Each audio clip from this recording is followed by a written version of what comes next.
So why high peak inspiratory pressure is something we don't like to have? It's simply, let's take a look. This is the trachea going into the lungs, and this is the ET tube. The ET tube itself and the airways made of cartilage, so they can withstand high peak inspiratory pressure. The problem here in the alveoli, because they are fragile and they cannot withstand high pressure. And high pressure in the alveoli, we agree that we call it the plateau pressure, right? The maximum pressure during inspiration alveoli. So if the high peak inspiratory pressure related mainly of increased plateau pressure, that can lead to barotrauma, which we will talk about it again. And this can lead to pneumothorax, PTX, because the alveoli cannot withstand the high pressure, to rupture, pneumomediastinum, and subcutaneous emphysema. So the problem can happen. That's why we don't like the high peak inspiratory pressure if it's made of, especially the high plateau pressure. That's why we like to keep the plateau pressure less than 30 centimeter HTO. And we will talk H2O, I keep saying HTO, H2O, especially in ARDS, and we'll come to that.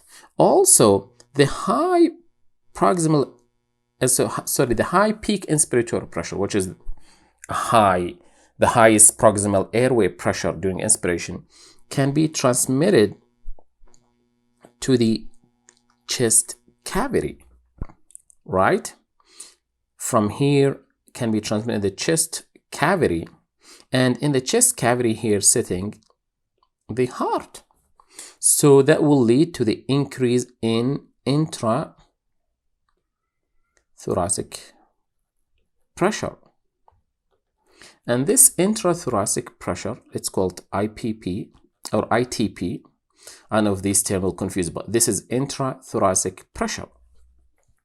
Can affect both the LV and RV.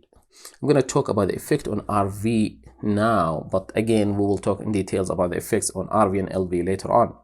This will lead to decrease preload and increase after load of our right ventricle. And mainly now I want to mention that the decrease in preload, that sometimes explain if you intubate, you put somebody in positive pressure ventilation, and if they are volume depleted to start with or preload dependent, they will become hypotensive or more hypotensive. So you give them fluids, right? So you want to make sure when you intubate somebody, positive pressure ventilation, their fluid status is optimal and they're not preload dependent. And if they are preload dependent, you need to support them with the fluid. So that's why high peak inspiratory pressure, we don't like it. One thing also, the transmission of the proximal airway pressure into the thoracic cavity causing intrathoracic pressure is best when there is high compliance, when the alveoli are easily stretchable. Like what? Like, let me write it here, like emphysema.